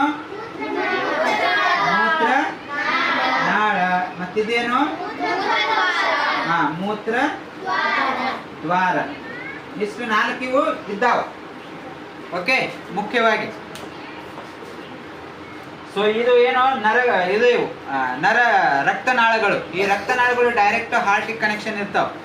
ಸೊ ಇವು ಎರಡು ರಕ್ತವನ್ನು ಸೋಸಿ ಅಲ್ಲಿ ಬ್ಯಾಡವಾದಂತಹ ಈ ಕಲ್ಮಶಗಳು, ರೋಗಾಣುಗಳು ಮತ್ತು ಡೆಡ್ ಆಗಿರುವಂಥ ಸೆಲ್ಸ್ಗಳು ಅವನ್ನೆಲ್ಲ ಸಂಗ್ರಹ ಮಾಡಿ ಈ ಒಂದು ಮೂತ್ರನಾಳದ ಮುಖಾಂತರ ಈ ಮೂತ್ರಕೋಶಕ್ಕೆ ಇದೊಂದು ಸ್ಟೋರೇಜ್. ಇದು ನಮ್ಮ ದೇಹದಲ್ಲಿ ಒಂದು ಸ್ಟೋರೇಜ್ ಇರುತ್ತೆ ಇದು. ಓಕೆ, ಯಾಕಂದ್ರೆ ಪ್ರತಿ ಕ್ಷಣ ನಾವು ರೆಸ್ಟಿಗೆ ಹೋಗೋಕ್ಕಾಗೋದಿಲ್ಲ, ನಾವು ಅದನ್ನು ಸಂಗ್ರಹ ಮಾಡ್ತೀವಿ. ಒಂದಿಷ್ಟು ಟೈಮ್ ಆದಾಗ ಅದು ತುಂಬಿದಾಗ ನಮಗೆ ಅನುಭವ ಆಗ್ತದೆ, ನಮಗೆ ಮೂತ್ರ ವಿಸರ್ಜನೆ ಹೋಗ್ಬೇಕಂತೇಳಿ ಅನುಭವ ಆಗ್ತದಿಲ್ಲ, ತುಂಬಿದ ಅನುಭವ ಆಗ್ತದ, ಆವಾಗ ನಾವು ಹೋಗಲೇಬೇಕಾಗ್ತದೆ. ಓಕೆ, ನಾವು ಅವಾಗ ಹೋಗಿ ಅದನ್ನು ರಿಲೀಸ್ ಮಾಡಿದಾಗ ಎಷ್ಟೋ ಸಮಾಧಾನ ಆಗ್ತದೆ. ಇದು ಪ್ರತಿ ಕ್ಷಣ ಆಗ್ತಾ ಇರ್ತದೆ ದೇಹದಲ್ಲಿ. ಓಕೆ, ಪ್ರತಿ ಕ್ಷಣ ಇದು ಫಿಲ್ಟರ್ ಮಾಡಿ ಕಳಿಸ್ತಾ ಇರ್ತದೆ. ಯಾವ ರೀತಿ ನಾವು ಮನೆಯಲ್ಲಿ ಅಶುದ್ಧ ನೀರನ್ನು ಶುದ್ಧ ಮಾಡ್ತೇವಲ್ಲ, ಒಂದು ಫಿಲ್ಟರ್ ಮಾಡಿದೀವಲ್ಲ, ಸೊ ಆ ರೀತಿಯಾಗಿ ಇದು ಫಿಲ್ಟ್ರಿ ಕೆಲಸ ಮಾಡ್ತದೆ ದೇಹದಲ್ಲಿ. ರಕ್ತವನ್ನು ಫಿಲ್ಟರ್ ಮಾಡ್ತಾ ಇರ್ತದೆ ಪ್ರತಿ ಕ್ಷಣ. ಸೊ ಇದು ಫಿಲ್ಟರ್ ಮಾಡಲಿಲ್ಲ ಅಂತ ಹೇಳಿದ್ರೆ ರಕ್ತ ಹಾಳಾಗ್ತದೆ. ರಕ್ತದಲ್ಲಿ ಕಲ್ಮಶ ಹೆಚ್ಚಾಗ್ತದೆ, ರೋಗಾಣು ಹೆಚ್ಚಾಗ್ತದೆ. ಅವು ಸತ್ತಂಥ ಜೀವಕೋಶಗಳು ಏನದಾವಲ್ಲ, ವೈಟ್ ಆಗಿರ್ಬೋದು ಅಥವಾ ರೆಡ್ ಬ್ಲಡ್ ಸೆಲ್ಸ್ ಆಗಿರ್ಬೋದು, ಅವೇನಾಗ್ತಾವೆ ಅಲ್ಲೇ ಉಳ್ಕೊಂಡು ಡ್ಯಾಮೇಜ್ ಮಾಡ್ಲಿಕ್ಕೆ ಸ್ಟಾರ್ಟ್ ಮಾಡ್ತಾವೆ. ಅಂದರೆ ಕ್ಲಾಟ್ಸ್ ಆಗ್ತದೆ. ಕ್ಲಾಟ್ಸ್ ಅಂದ್ರೆ ಏನು? ಹೆಪ್ಪಾಗ್ತದೆ, ರಕ್ತ ಹೆಪ್ಪುಗಟ್ತದೆ. ಅಲ್ಲೇ ಉಳ್ಕೊಂಡ್ರೆ ರಕ್ತ ಹೆಪ್ಪ ಆಗ್ತದೆ. ಸೊ ಹಾಗಾಗಿ ಅದನ್ನು ಉಳಿಸ್ಲಿಕ್ಕೆ, ಅವನ್ನ ಎಲ್ಲ ಹೊರಗೆ ಹಾಕಲಿಕ್ಕೆ ಕೆಲಸ ಮಾಡೋದು ಈ ಮೂತ್ರಪಿಂಡ. ಓಕೆ, ಸೊ ಇದು ತುಂಬ ಸೂಕ್ಷ್ಮವಾಗಿ ಕೆಲಸ ಮಾಡ್ತದೆ. ಇದನ್ನು ನಾವು ಚೆನ್ನಾಗಿ ಕಾಪಾಡ್ಕೋಬೇಕು. ಕಿಡ್ನಿಗಳನ್ನು ಚೆನ್ನಾಗಿ ಕಾಪಾಡ್ಕೋಬೇಕು ನಾವು. ಎಕ್ಸ್ಪೆಷಲಿ ಹೆಣ್ಣು ಮಕ್ಕಳು, ಅವರು ಜಾಸ್ತಿ ರೆಸ್ಟಿಗೆ ಹೋಗೋದೇ ಇಲ್ಲ. ದಿನಕ್ಕೊಂದು ಸಾರಿ ಹಿಂಗೆ ಹೋಗ್ತಾರೆ ಬರೇ. ಅದು ಸಂಗ್ರಹ ಮಾಡಿ ಇಟ್ಕೊಂಡ್ರೆ ಏನಾಗ್ತದೆ, ಇಲ್ಲಿ ಮೂತ್ರ ಸಂಗ್ರಹ ಆಗಿ ಮೊದಲ ಲವಣಾಂಶದಿಂದ ತುಂಬಿಕೊಂಡಿರ್ತದೆ ಅದು. ಅವಾಗ ಏನಾಗ್ತದೆ, ಅಲ್ಲಿ ಈ ಕಲ್ಲುಗಳು ಉತ್ಪಾದನೆ ಆಗ್ತವೆ. ಓಕೆ, ಕಲ್ಲು ಉತ್ಪಾದನೆ ಆದಾಗ ಏನಾಗ್ತದೆ, ಅಲ್ಲಿ ಕಿಡ್ನಿ ಸ್ಟೋನ್ ಅಂತ ಏನು ಕರಿತೀವಲ್ಲ. ಓಕೆ, ಸೊ ಅದು ಆಯ್ತು ಅಂತ ಹೇಳಿದಾಗ ಅದು ಬ್ಲಾಕೇಜ್ ಮಾಡ್ತದೆ. ಬ್ಲಾಕೇಜ್ ಆಯ್ತು ಅಂತ ಹೇಳಿದ್ರೆ ಅವಾಗ ಭಾಳ ತ್ರಾಸ ಅನುಭವಿಸ್ಬೇಕಾಗ್ತದೆ. ಓಕೆ, ಫೇಲ್ ಆಗ್ತದೆ. ಇವು ಕಿಡ್ನಿ ಏನಾಗ್ತಾವ? ಕಿಡ್ನಿ ಫೇಲ್ ಆಗಿದಾವ ಅಂತ ಹೇಳ್ತಾರೆ ಅಲ್ವಾ. ಕಿಡ್ನಿ ಫೇಲ್ ಆಯ್ತು ಅಂತ ಹೇಳಿದರೆ ನಮ್ಮ ರಕ್ತ ಶುದ್ಧ ಆಗಕ್ಕೆ ಸಾಧ್ಯನೇ ಇಲ್ಲ. ಅದಕ್ಕೆ ದೇವರು ನಮಗೆ ಎರಡೆರಡು ಕೊಟ್ಟಿದ್ದಾನೆ. ಒಂದು ಹಾಳಾದರೆ ಇನ್ನೊಂದು ಕೆಲಸ ಆಗ್ಬೇಕಂತ ಹೇಳಿ. ಎಷ್ಟೋ ಜನ ಒಂದೊಂದು ಕಿಡ್ನಿ ಏನು ಮಾಡ್ತಾರೆ, ತಮ್ಮ ಸಂಬಂಧಿಕರಿಗೆ ಯಾರಿಗಾರು ಕಿಡ್ನಿ ಫೇಲ್ ಆದಾಗ ದಾನ ಮಾಡ್ತಾರೆ. ಒಂದು ಕಿಡ್ನಿ ಮೇಲೆ ನಾವು ನಡೀತದಾಳಂತ ಹೇಳಿ ದಾನ ಮಾಡ್ತಾರೆ. ರಿಲೇಟಿವ್ಸ್ ರಕ್ತ ಸಂಬಂಧಿಗಳಲ್ಲಿ ಅವರು ದಾನ ಮಾಡುವಂಥ ನಾವು ನೋಡ್ತೇವೆ. ಹೌದಲ್ಲ? ಸೊ ತುಂಬ ಇಂಪಾರ್ಟೆಂಟ್ ಇದೆಲ್ಲ. ಓಕೆ, ಯಾಕಂದರೆ ಹಾರ್ಟ್ ಒಂದೇ ಇದೆ ನಮಗೆ, ಮತ್ತು ಲಂಗ್ಸ್ ಅಂತೂ ನಾವು ಡಿವೈಡ್ ಮಾಡಿಕೊಡ್ಲಿಕ್ಕೆ ಆಗೋದಿಲ್ಲ. ಕಿಡ್ನಿ ಕೊಡ್ಬೋದು, ನಾವು ಕಣ್ಣು ಕೊಡ್ಬೋದು ಅಲ್ವಾ? ಕಣ್ಣು ಮತ್ತು ಕಿಡ್ನಿ ಈ ರೀತಿಯಾಗಿ ಏನಾದರೂ ನಮ್ಮ ಅತಿ ಕಾಸು ನಮಗೆ ಬೇಕಾದಂಥವ್ರು, ನಮ್ಮ ರಕ್ತ ಸಂಬಂಧಿಗಳು, ತಂದೆ ತಾಯಿ, ಅಕ್ಕ ತಂಗಿ, ಅಣ್ಣ ತಮ್ಮ, ಹಿಂಗೆ ಯಾರು ಇದ್ರಂದ್ರೆ ಹೆಂಡತಿ ಮಕ್ಕಳು, ಇವ್ರಿಗೇನಾದ್ರು ಪ್ರಾಬ್ಲಮ್ ಆಗಿತ್ತಂದ್ರೆ ನಾವೇನು ಮಾಡ್ಬೋದು, ಅದನ್ನು ದಾನ ಮಾಡಬಹುದು. ಬೇಕಾದವ್ರಿಗೆ ದಾನ ಮಾಡೋಕ್ಕಾಗೋದಿಲ್ಲ ಅಲ್ವಾ? ಕೆಲವ್ರು ಏನು ಮಾಡ್ತಾರೆ, ದೇಹ ಅಂದರೆ ಉಸಿರು ನಿಂತಾದ್ಮೇಲೆ ಕೆಲವರು ಬರ್ಕೊಟ್ಟಿರ್ತಾರೆ ಏನಂತೇಳಿ, ನಾನು ನನ್ನ ಉಸಿರು ನಿಂತಾದ್ಮೇಲೆ ನನ್ನ ದೇಹದ ಎಲ್ಲ ಭಾಗಗಳನ್ನು ನಾನು ದಾನ ಮಾಡ್ತೇನೆ ಅಂತೇಳಿ.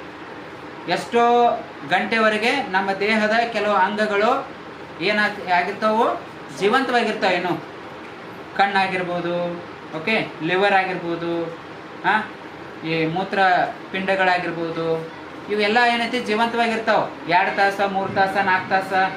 ಕಣ್ಣು 6 ತಾಸು 6 ಗಂಟೆಗಳ ಕಾಲ, ಮನುಷ್ಯ ಸತ್ತಾದ್ಮೇಲೆ 6 ಗಂಟೆಗಳ ಕಾಲ ಅವೇನಿರ್ತಾವೆ ಜೀವಂತ ಆಗಿರ್ತಾವೆ, ಅಂದರೆ ಜೀವಕೋಶಗಳು ಜೀವ ಆಗಿರ್ತಾವೆ. ಹಾಗಾಗಿ ಏನು ಮಾಡ್ತಾರೆ, ಅವನ್ನ ಡಾಕ್ಟರ್ಸ್ ತಗೊಳ್ತಾರೆ. ಓಕೆ, ಪುನೀತ್ ರಾಜ್ಕುಮಾರ್ ಅಪ್ಪು ಅವರು ತೀರ್ಕೊಂಡಾಗ ಕಣ್ಣು ದಾನ ಮಾಡ್ತಾರೆ. ಅವ್ರ ತಂದೆಯವರು ರಾಜ್ಕುಮಾರ್ ಅವರು ಸಹ ಏನು ಮಾಡಿದ್ರು, ಕಣ್ಣು ದಾನ ಮಾಡಿದರು. ಪುನೀತ್ ರಾಜ್ಕುಮಾರ್ ಅವರು ಸಹ ಕಣ್ಣು ದಾನ ಮಾಡಿದರು ಅಲ್ವಾ? ಸೊ ಈ ರೀತಿಯಾಗಿ ನಾವು ದಾನ ಮಾಡಬಹುದು ನಮ್ಮ ದೇಹಕ್ಕೆ ಬೇಡವಾದಾಗ. ಅದು ನಾವು ಜೀವಂತ ಇರಬೇಕಾದ್ರೆ ನಾವು ಯಾಕೆ ದಾನ ಮಾಡ್ಲಿಕ್ಕಾಗ್ತದೆ? ಆಗೋದಿಲ್ಲ. ನಮ್ಮ ಶರೀರವನ್ನು ನಾವು ಚೆನ್ನಾಗಿ ಕಾಪಾಡ್ಕೋಬೇಕಲ್ಲ ಆ ಟೈಮ್ಗೆ. ಬೇಡವಾಯಿತು, ನಮ್ಮ ದೇಹ ಮುಗೀತು ಅಂದಾಗ ನಾವು ಬೇಕಾದಂಗೆ ದಾನ ಮಾಡ್ಬೋದು. ಸೊ ಈ ಒಂದೆಲ್ಲ ಕೆಲಸವನ್ನು ನಿಮಗೆ ಗೊತ್ತೇ ಇದೆ.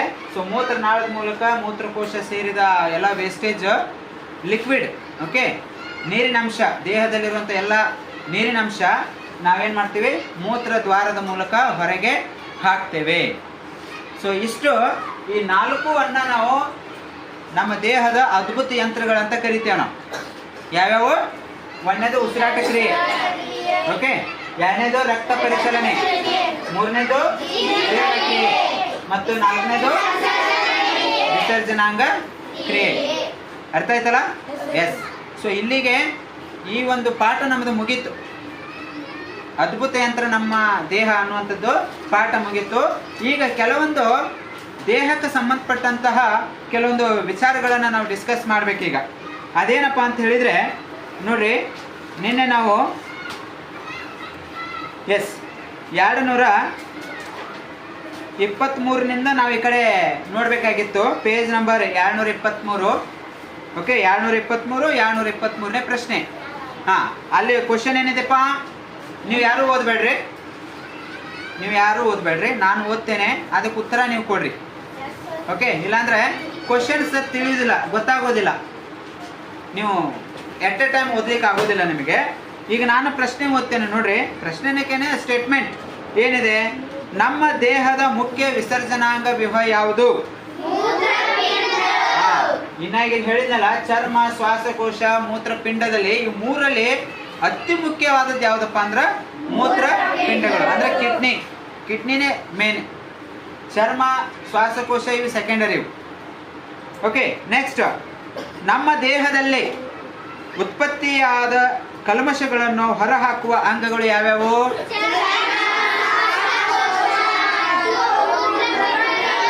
ಎಸ್, ಚರ್ಮ, ಶ್ವಾಸಕೋಶ, ಮೂತ್ರಪಿಂಡ, ಇವು ನಮ್ಮ ದೇಹದಲ್ಲಿ ಉತ್ಪತ್ತಿಯಾದಂತಹ ಕಲ್ಮಶಗಳನ್ನು ಹೊರಗೆ ಹಾಕ್ತಾವು. ಮೂತ್ರಪಿಂಡಗಳು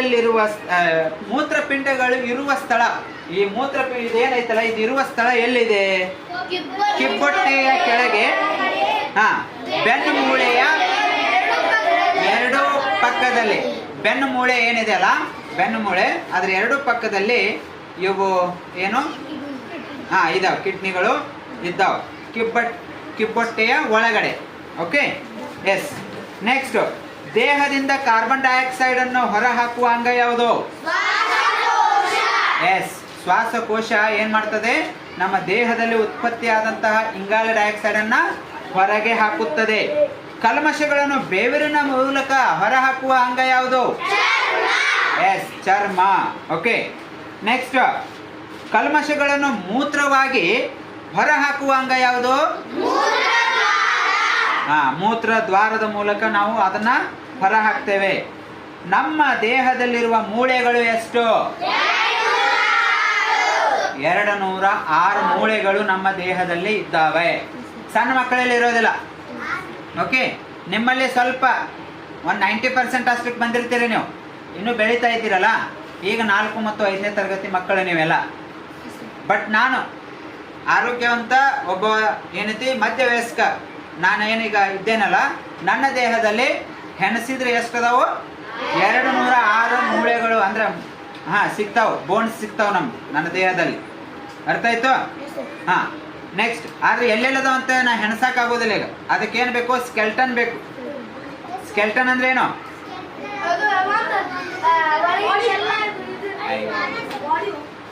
ದೇಹದ ಎಲುಬಿನ ಹಂದರ ಅಂತ ಹೇಳ್ತೀವಿ. ಅದಕ್ಕೆ ಎಲುಬಿನ ಹಂದರ, ಅದಕ್ಕೆ ಸ್ಕೆಲ್ಟನ್ ಅಂತ ಕರಿತೀವಿ ನಾವು. ಆ ಸ್ಕೆಲ್ಟನ್ ಇತ್ತಂದ್ರೆ ನಾವು ಹೆಣಿಸಬಹುದು. Okay, okay. ನೆಕ್ಸ್ಟ್ ನಮ್ಮ ದೇಹದಲ್ಲಿರುವ ಕೀಲುಗಳು ಎಷ್ಟು ಅಂತ ಕೇಳಿದ್ದಾರೆ. ನೋಡಿ, 600ಕ್ಕಿಂತ ಹೆಚ್ಚು ಕೀಲುಗಳು ಅದಾವ. ಕೀಲು ಅಂದ್ರೆ ಏನು? ಸಂಧಿ. ಓಕೆ, ಈ ಬರಳಿನಲ್ಲಿ 1, 2, 3 ಹೌದಾ ಎಲಬದಾವ. ಇಲ್ಲಿ ಈ ಎಲಬಿನ ಮಧ್ಯದಲ್ಲಿ ಇವೇನ ಜಾಯಿಂಟ್ ಆಗ್ಯಾವಲ್ಲ, ಕೀಲುಗಳು, ಜಾಯಿಂಟ್ ಅಂತ ಹೇಳೋದು. ದೇಹದ ತಲೆ ಬುರುಡೆಯಿಂದ ಹಿಡ್ಕೊಂಡು ಕಾಲ ತುದಿ ಬೆರಳಿನವರೆಗೆ ಎಲ್ಲ ಜಾಯಿಂಟ್ ಅದ, ಒಂದಕ್ಕೊಂದು ಎಲಬು. ಆ ಜಾಯಿಂಟಿಗೆ ನಾವು ಏನಂತ ಹೇಳ್ತೀವಿ? ಕೀಲುಗಳು ಅಂತ ಹೇಳ್ತೀವಿ. ಕೀಲು. ಈಗ ಇದು ಕೈ ನೋಡಿ, ಜಾಯಿಂಟ್ ಆಗಿದೆ. ಇಲ್ಲಿ ಜಾಯಿಂಟ್ ಇದೆ, ಇಲ್ಲಿ ಜಾಯಿಂಟ್ ಇದೆ, ಮತ್ತಿಲ್ಲಿ 5 ಬೆರಳುಗಳಿಗೆ ಜಾಯಿಂಟ್ ಇದೆ. ಹಾಗೆ ಕುತ್ತಿಗೆಯಿಂದ ಕೆಳಗೆ ಬೆನ್ನು ಮೂಳೆ ಏನಿದೆಯಲ್ಲ, ಬೆನ್ನು ಮೂಳೆ ಟೋಟಲಿ ಜಾಯಿಂಟ್ ಆಗಿದೆ. ಅಲ್ಲಿಂದ ಕಾಲು ಜಾಯಿಂಟು, ಸೊಂಟ ಜಾಯಿಂಟು, ಮೊಳಕಾಲು ಜಾಯಿಂಟು, ಪಾದ ಜಾಯಿಂಟು, ಪಾದದ ಮುಂದೆ ಬೆರಳುಗಳೆಲ್ಲ ಜಾಯಿಂಟು. ಹಿಂಗೆಲ್ಲ ಜಾಯಿಂಟ್ಗಳನ್ನು ನಾವೇನಂತ ಕರಿತೀವಿ? ಕೀಲುಗಳು ಅಂತ ಕರಿತೀವಿ. ನಮ್ಮ ದೇಹದಾಗ ಎಷ್ಟದಾವ? ಹಂಗ 600ಕ್ಕಿಂತ ಹೆಚ್ಚು. Okay, yes. ನೆಕ್ಸ್ಟ್, ಸಣ್ಣ ಕರುಳಿನ ಉದ್ದ ಎಷ್ಟು? ಎಸ್, ನನ್ನ ಜೀರ್ಣಕ್ರಿಯೆಯಲ್ಲಿ ಆಗಲೇ ಬರೆದಾಗ ತೋರಿಸಿದ್ದೆ. 21 ಅಥವಾ 21 ಅಡಿಯಷ್ಟು ಉದ್ದ ನಮ್ಮ ದೇಹದಲ್ಲಿ ಈ ಕರುಳು ಇದೆ. ಓಕೆ, ಅದನ್ನು ನಾವು 4 ಮೀಟರ್ ಅಂತ ಕರಿತೇವೆ. ನಾವು 4 ಮೀಟರ್ನಷ್ಟು ನಮ್ಮ ಸಣ್ಣ ಕರುಳು ಇದೆ. ನೆಕ್ಸ್ಟ್, ನಮ್ಮ ದೇಹದಲ್ಲಿರುವ ಹೃದಯದ ಬಡಿತ 1 ನಿಮಿಷಕ್ಕೆ ಎಷ್ಟು ಬಾರಿ ಬಡಿತದದು? ಎಸ್, ನಮ್ಮ ದೇಹದಲ್ಲಿರುವಂತಹ ಹೃದಯ 1 ನಿಮಿಷಕ್ಕೆ 70 ಬಾರಿ ಲಬ್ ಡಬ್ ಲಬ್ ಡಬ್ ಲಬ್ ಡಬ್ ಅಂತ ಹೇಳಿ ಹೊಡ್ಕೊಳ್ತಾ ಇರ್ತದೆ. ಅಂದ್ರೆ 70 ಬಾರಿ ಅದೇನ್ ಮಾಡ್ತದ? ಆಕ್ಸಿಜನ್ ಅನ್ನು ಒಳಗೆ ಕಳಿಸ್ತದ. 1 ನಿಮಿಷದಾಗ 70 ಬಾರಿ ಏನ್ ಮಾಡ್ತದೆ? ಆಕ್ಸಿಜನ್ ಅನ್ನ ದೇಹಕ್ಕೆ ಕಳಿಸ್ತದ. 70 ಬಾರಿ ಇಂಗಾಲ ಡೈಆಕ್ಸೈಡ್ ಅನ್ನ ಹೊರಗೆ ಬಿಡ್ತದ. ಓಕೆ, ಬಡ್ಕೊಳ್ತಾನೆ ಇರ್ತದ. ತಾಯಿಯ ಗರ್ಭದಲ್ಲೇ ಪ್ರಾರಂಭವಾದಂಥ ಈ ಹೃದಯದ ಬಡಿತ ನಮ್ಮ ಕೊನೆಯ ಉಸಿರಿನವರೆಗೆ ಅದು ಬಡ್ಕೊಳ್ತಾನೆ ಇರುತ್ತೆ. ರೆಸ್ಟೇ ಇಲ್ಲ ಅದಕ್ಕೆ, ಹೌದಿಲ್ಲ? ಅದಕ್ಕೆ ಹೇಳ್ತಾರೆ, ಯಾರು ತೀರ್ಕೊಂಡ್ರಂದ್ರೆ ರೆಸ್ಟ್ ಇನ್ ಪೀಸ್ ಅಂತ ಹೇಳ್ತಾರೆ. ರೆಸ್ಟ್ ಆಯ್ತು, ಅವ್ರ ದೇಹ ರೆಸ್ಟಿಗೆ ಹೋಯ್ತು ಅಂತ ಹೇಳ್ತಾರೆ. ಹಾಗೆ ರೆಸ್ಟ್ಲೆಸ್ ಕೆಲಸ ಮಾಡುವಂಥದ್ದು. ನೆಕ್ಸ್ಟ್ ಏನಪ್ಪಾ? ಶ್ವಾಸಕೋಶಗಳಲ್ಲಿ ಎಷ್ಟು ಲೀಟರ್ ಗಾಳಿ ತುಂಬಬಹುದು? ಈಗ 1 ಲೀಟರ್ದ ಏನು ಬಾಟಲ್ ಬರ್ತದಲ್ಲ, ಆ ಬಾಟಲಲ್ಲಿ 3 ಲೀಟರ್ನಷ್ಟು ಗಾಳಿಯನ್ನು ನಾವು ಹೆಂಗೆ ತುಂಬ್ತೀವಲ್ಲ, ಹಂಗೆ ನಮ್ಮ ಎದೆ 2 ಭಾಗದಲ್ಲಿರುವಂತಹ ಈ ಗಾಳಿ ಚೀಲ ಏನು ತುಂಬಿಕೊಳ್ತದ ಅಷ್ಟು. ಒಮ್ಮೆ ಉಸಿರು ತಗೊಂಡ್ರೆ ನಾವು 3 ಲೀಟರ್ನಷ್ಟು ನೀರು ಅಲ್ಲ ಗಾಳಿಯನ್ನು ನಾವೇನು ಮಾಡ್ಬೋದು? ಸಂಗ್ರಹ ಮಾಡ್ಕೋಬೋದು. ಆದ್ರೆ ನಾವು ಅಷ್ಟು ತುಂಬಿಕೊಳ್ಳೋದಿಲ್ಲ. ಪ್ರತಿ ಉಸಿರು ತಗೊಂಡಾಗ 3 ಲೀಟರ್ ಅಷ್ಟು ಗಾಳಿ ನಾವು ಒಳಗಡೆ ಕಳಿಸೋದಿಲ್ಲ. ಒಂದು ಅರ್ಧ ಅಷ್ಟೇ, 1 ಲೀಟರ್ನಷ್ಟು 1.5 ಲೀಟರ್ನಷ್ಟು ಅಷ್ಟೇ ಕಳಿಸ್ತೀವಿ. 3 ಲೀಟರ್ ಕಳಿಸ್ಬೇಕಂದ್ರೆ ಹೆಂಗ? ಫುಲ್ಲು ಜಗ್ಬೇಕು. ಅರ್ಥ ಆಯ್ತಲ್ಲ? ಅಂದ್ರೆ ಎದೆ ಫುಲ್ಲು ಹಿಕ್ಕಬೇಕಾದ. ಅವಾಗ ಏನಾಗ್ತದದು? 3 ಲೀಟರ್ನಷ್ಟು ಹೋದಂಗೆ ಹೊಳೆ ಅಷ್ಟು ಗಾಳಿ ನಾವು ಮತ್ತೆ ವಾಪಸ್ಸೇನು ಬಿಡ್ತೇವೆ. ಸಾಕು. Okay, S. ಟೈರ್ ಕಿತ್ತಿ ಹೊರಗೆ ಬಂದಿತ್ತಪ್ಪ. ಓಕೆ, ನೆಕ್ಸ್ಟ್, ಮಾನವನ ದೇಹದಲ್ಲಿ ಇರುವ ರಕ್ತದ ಪ್ರಮಾಣ ಎಷ್ಟು? ನಾವು ಪಾಠ ಮಾಡುವಾಗ ಹೇಳಿದ್ದೆ ನಿಮಗೆ, ಕನಿಷ್ಠ ಒಂದು 5 ಲೀಟರ್ ಆರೋಗ್ಯವಾಗಿರುವಂತಹ ಮನುಷ್ಯನ ದೇಹದಲ್ಲಿ ರಕ್ತ ಇರ್ತದೆ ಅಂಥೇಳಿ. 5ರಿಂದ 5.5 ಲೀಟರ್ ಫಿಕ್ಸ್. ಇಷ್ಟು ನಮ್ಮ ದೇಹದಲ್ಲಿ ರಕ್ತ ಬೇಕೇ ಬೇಕು. ಅರ್ಥ ಆಯ್ತು? ಹಾಂ. ಸೊ ಆರೋಗ್ಯವಾಗಿರುವಂತಹ ಮನುಷ್ಯ, ಓಕೆ, ಅವನು ರಕ್ತದಾನ ಮಾಡ್ಬೋದು. ಓಕೆ, ರಕ್ತದಾನ ಮಾಡ್ಬೋದು. 350 ಏನು ml-ನಷ್ಟು, 350 ml-ನಷ್ಟು ಏನು ಮಾಡ್ಬೋದು? ಹಾಂ, ಬ್ಲಡ್ಡನ್ನು ಏನು ಮಾಡ್ಬೋದು? ಅವನು ಡೊನೇಟ್ ಮಾಡ್ಬೋದು. ಏನು ಮಾಡ್ಬೋದು? ಹಾಂ, ಡೊನೇಟ್ ಮಾಡ್ಬೋದು. ಓಕೆ, ಹಾಂ, ತುಂಬ ಆರೋಗ್ಯವಾಗಿರುವಂಥವ್ನು ಏನೈತಿ ಇಂಥ 2 ಮಾಡ್ಬೋದು. ಅಂದರೆ 700 ml. ಓಕೆ, ಹಿಂಗೆ ಒಂದು ಏನೈತಿ ಪ್ಯಾಕೆಟ್ ಇರ್ತದೆ ಹಿಂಗೆ ಒಂದು. ಓಕೆ, ಇದ್ರ ಒಳಗಡೆ ರಕ್ತ ಸಂಗ್ರಹ ಆಗ್ತದೆ. ಓಕೆ, ಈ ರೀತಿ ಆಗಿರ್ತದ. ಅದು ತುಂಬ ಸೇಫಾಗಿ ಆ ರಕ್ತ ಹೆಪ್ಪಾಗದೆ ಹಾಗೆ ಒಳ್ಳೆ ರೀತಿಯಲ್ಲಿ ಅದನ್ನು ಸ್ಟೋರೇಜ್ ಮಾಡ್ತಾರೆ ಅದನ್ನು. ಸೊ ಆರೋಗ್ಯವಾಗಿರುವಂಥ ಮನುಷ್ಯ ಒಂದು ಸಾರಿ 350 ಕೊಡ್ಬೋದು. ಅತಿ ಅವಶ್ಯಕ ಬಿದ್ದಾಗ ಅವನು 2 ಕೊಡ್ಬೋದು ಇಂಥವು. ಓಕೆ, 1.25 ಲೀಟರ್ ಅಂತ ಕರಿತೀವಿ ನಾವು. ಓಕೆ, ಸೊ ಈ ರಕ್ತದಾನ ಮಾಡಿದಂತಹ ಆ ವ್ಯಕ್ತಿಗೆ ಹೊಳ್ಳಿ ಅವನಿಗೆ ಇಷ್ಟು ರಕ್ತ ವಾಪಸ್ ಏನು ಅದು ಉತ್ಪತ್ತಿ ಆಗಬೇಕಪ್ಪ ಅಂದ್ರೆ ಎಷ್ಟು ಟೈಮ್ ತಗೊಳ್ತದ? 4ರಿಂದ 5 ವಾರ. 4ರಿಂದ 5 ವಾರದಲ್ಲಿ ವಾಪಸ್ ಏನೋ ಇಷ್ಟು ರಕ್ತವನ್ನು ಅವನು ವಾಪಸ್ಸು ಉತ್ಪತ್ತಿ ಮಾಡ್ಕೋಬಹುದು ಒಮ್ಮೆ ರಕ್ತದಾನ ಮಾಡಿದರೆ. ಓಕೆ, ಮತ್ತು ರಕ್ತದಾನ ದಿನ ಮಾಡ್ಬೋದನ? ಇಲ್ಲ, ದಿನ ಮಾಡ್ಲಿಕ್ಕೆ ಆಗೋದಿಲ್ಲ. ವರ್ಷದಲ್ಲಿ 2-3 ಸಾರಿ ಮಾಡ್ಬೋದು ಅಷ್ಟೇ. 3 ತಿಂಗಳಿಗೊಮ್ಮೆ ಮಾಡ್ಬೋದು. ಇಲ್ಲಿ ಹೇಳಿದಾರಲ್ಲ,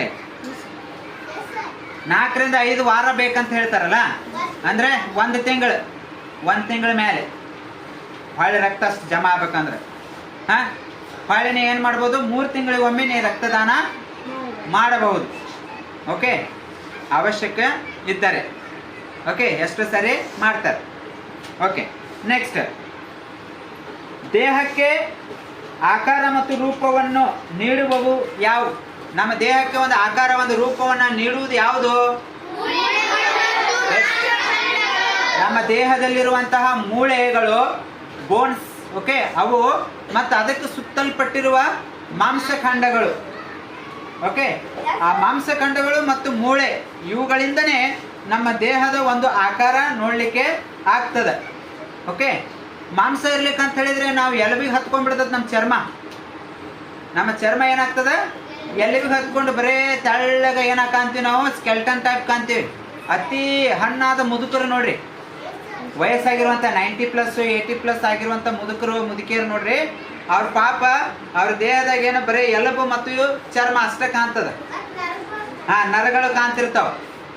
ಮಾಂಸಖಂಡಗಳು ಏನಾಗಿರ್ತಾವ? ಒಟ್ಟು ಕರಿಗೆ ಹೋಗಿರ್ತಾವ ವಯಸ್ಸಾದಂಗೆ ಅಲ್ವಾ? ಸೊ ಆ ರೀತಿಯಾಗಿ ಈಗ ನೋಡಿ, ಅಗ್ನಿ ದಷ್ಟಪುಷ್ಟವಾಗಿ ನಾವು ಕಾಣಬೇಕಪ್ಪ ಅಂತ ಹೇಳಿದರೆ ಮಾಂಸಖಂಡಗಳು ಬೇಕೇ ಬೇಕು. ಓಕೆ, ಮತ್ತು ಅತಿನೂ ಇರಬಾರ್ದು. ಅತಿ ಇದ್ದರೆ ನಾವು ಆಸೆ ಕಾಣ್ತೇವೆ.